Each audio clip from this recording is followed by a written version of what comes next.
Good afternoon to you. I'm Danilo Evangelista, and welcome to our tropical weather outlook video for today, Thursday, May 29th, 2025.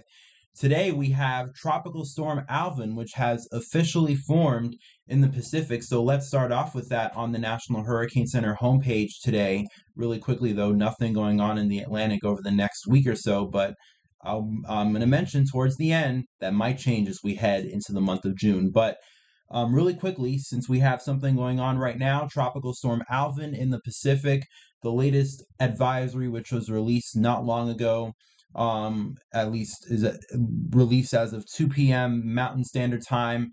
Maximum sustained winds are 60 miles per hour. The minimum central pressure 999 millibars, and if you are tracking it, it is located at 15.1 north, 107.2 west, and it is moving northwest at 12 miles per hour. And it's going to continue to move to the northwest and then eventually turn to the north. It's going to head into cooler waters and probably weaken by the time we get to tomorrow evening. It is strengthening right now, though. Earlier today, Alvin was quite literally named this morning, and surprisingly, it has gotten together and organized quite well, and we've had some pretty decent intensification this afternoon. So now we're up to 60 miles per hour, but that's not going to last long.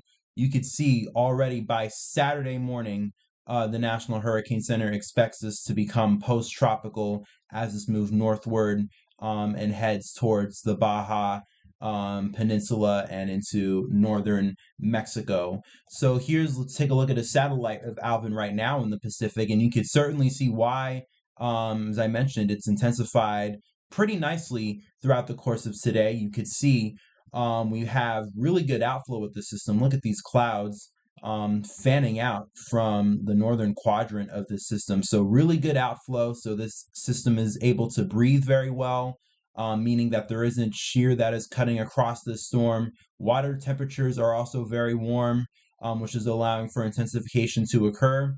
I don't think this will become a hurricane, but it probably will intensify slightly, maybe a little bit further from now, maybe become 65, maybe 70 miles an hour. But once again, it will be short-lived. And you can already see just to the north of Alvin, just look at the cloud deck. It's very, very clear just to the northwest and north of Alvin, representing there's probably not a lot of instability in the atmosphere, and that's probably going to begin to choke away at Alvin over the next day or so. And even take a look at these clouds to the northwest here, all of these very low-level cumulonimbus, cumulo, whatever, clouds, these low-level clouds here to the northwest of Alvin. Very, very cold sea surface temperatures awaiting it, and it definitely will choke the system off probably within the next day or so. And once that happens, this will probably weaken pretty quickly and disintegrate pretty quickly. But as for now, though, once again, outflow is really good. This is the upper level winds, and this is a classic pattern that you would see in an intensifying tropical cyclone. If this did have a little bit more time, this would probably go on to become a hurricane. And if this had at least 2 or 3 more days of intensification, it wouldn't even surprise me if it became a major hurricane, if the water temperatures were going to remain warm and if these conditions were to persist for at least 2 or 3 more days. That's how favorable the upper level wind pattern is. Look at this outflow coming over literally right from the center, winds moving outward. Very, very favorable pattern for intensification. You do not have these upper level winds like you see over here that are blowing very strongly in one direction. It's all very weak and very conducive for intensification. But again, it's going to track northward. It's going to run into cold sea surface temperatures. It will get closer towards the Baja. And as I mentioned before, maybe those in the Baja Peninsula and in northern Mexico might need to watch out for maybe some gusty winds, heavy rain. Maybe that'll be on the cards. But once again, in terms of a majorly impactful system, we're probably not going to get that out of Alvin. Once again, just looking at the National Hurricane Center track, it's going to be a fully disintegrated non-tropical low by the time it even reaches the Baja Peninsula. So a major system really wouldn't worry about it. And as to why that'll be the case, look as just north of the track of where Alvin is right now. I think it's sitting probably somewhere right in here. So it's in warm sea surface temperatures right now, 26, even as much as 29s, and well, really lots of widespread 28s, 29s throughout the tropical Eastern Pacific right now. So it makes sense why Alvin was able to intensify pretty decently throughout the day today. But just north of it, it's going to run into these very cold sea surface temperatures below 26 degrees Celsius, which is the threshold that we need for tropical development. And once again, it'll definitely significantly hurt the system. And once Alvin moves into these colder sea surface temperatures, we'll probably see it fall apart very quickly. And you could see it on the global models. Let's really quickly run through them. Here's the GFS, and it intensifies at least over the next day or so. But then once we get into Saturday, notice how quickly it goes from 0Z Saturday. So this is Friday night or Zulu time in terms of universal time. This is early Saturday. And then as we go throughout the day on Saturday, it goes from a well-defined system to a very weak, much weaker system. And in fact, by the time we get to Sunday, it almost completely disintegrates. Probably there's still some sort of low-level vortex here, but definitely I would imagine it probably loses most of its convection by this time. Once again, probably still a little bit of showers and thunderstorms and maybe some gusty winds left, but bottom line, just look at the model run over the next several days as this moves north. Notice how quickly it falls apart, and then eventually it moves into northern Mexico. Once again, it'll probably bring some showers and thunderstorms, some moisture. That'll eventually lift north and probably end up in the southwest United States. So it'll probably bring some moisture to the Baja, to northern Mexico, and into the southwestern United States, and then let's move on out to the next 7 days. Nothing developing after that, although you can see here on the 850 millibar vorticity, there is some extra energy out there in the Eastern Pacific that might try to consolidate as we head into the month of June. So we might not be done with Eastern Pacific development just yet. And in general, just look at all this very messy vorticity pattern that we have over Central America, generally a part of what we call the Central American gyre. And this will cause for potentially some tropical concern as we head into the Atlantic, as we once again head into the month of June. And I'll elaborate that a little bit more in just a little bit. But really quickly, let's take a look at the 12Z Euro. So the 12Z is out. And you can see, at least over the next day or so, yes, we continue to see intensification.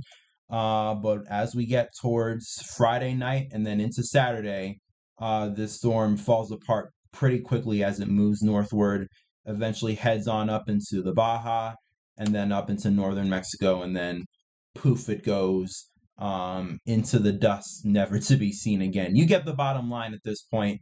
As it moves northward over the next day or so, by the time we get into the weekend, it'll probably fall apart pretty quickly.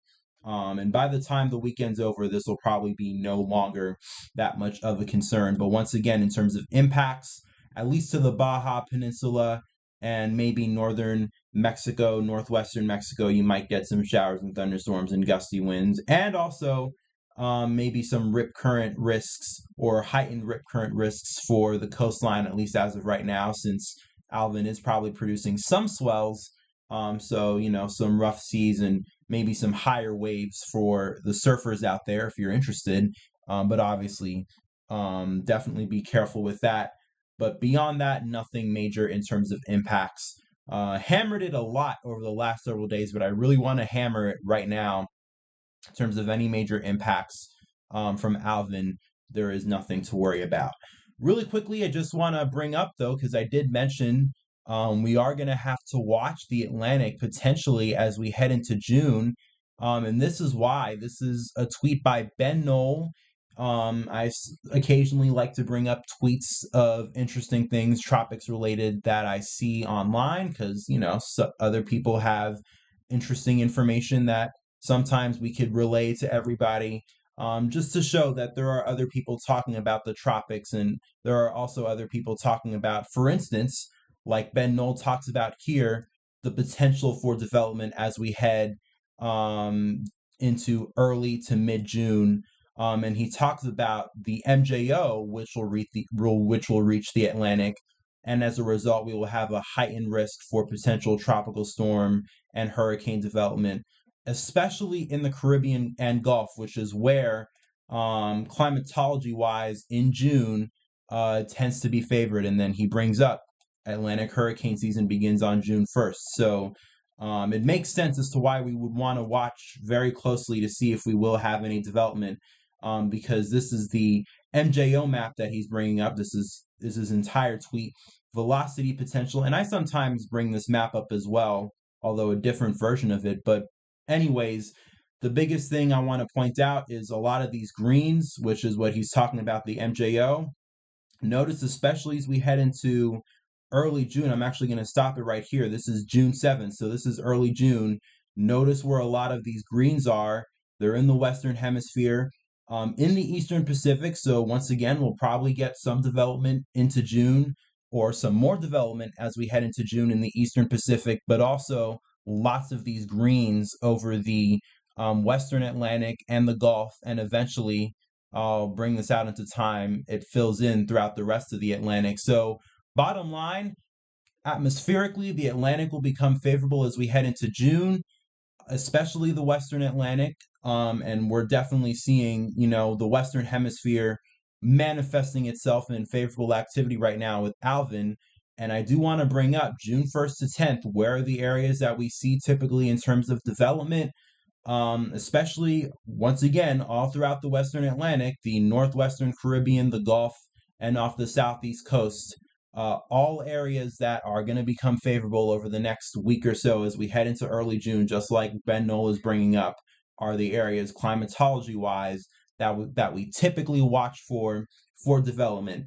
And to add on top of that, lots of the long-range global models and their ensembles are also hinting at activity as we head into the first 2 weeks of June.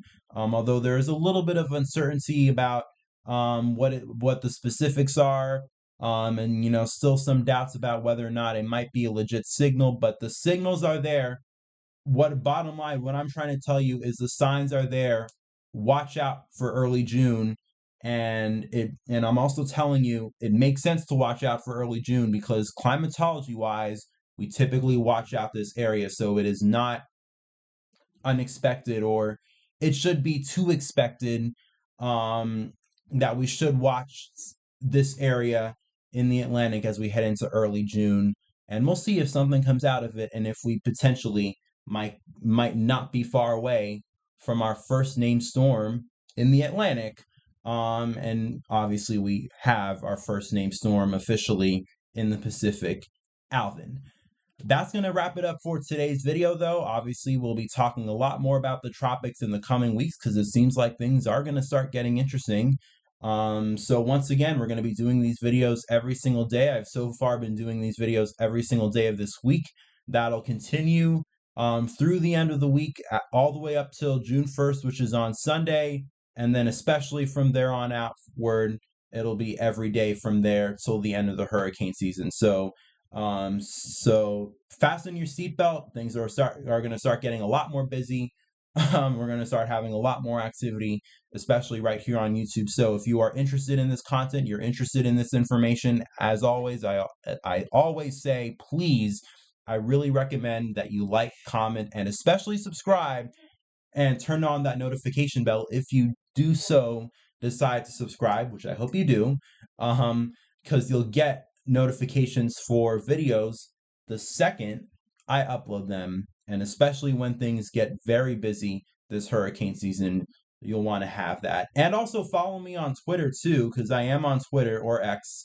This is my Twitter account, Danilo Evangelista, same one as I have here on YouTube. And I also post a lot on Twitter, especially throughout the hurricane season, and you'll also find me a lot on Twitter as well. So make sure to follow me on Twitter too. I'm everywhere. YouTube, Twitter, lots of places to follow me and lots of places to be able to have information to keep on top of the tropics this year, which we certainly will be doing so. Thanks for watching today's video. Stay safe. Enjoy the rest of your day. Peace, love, and kindness to you all. I'll be back for you tomorrow with more on Alvin and the rest of the tropics.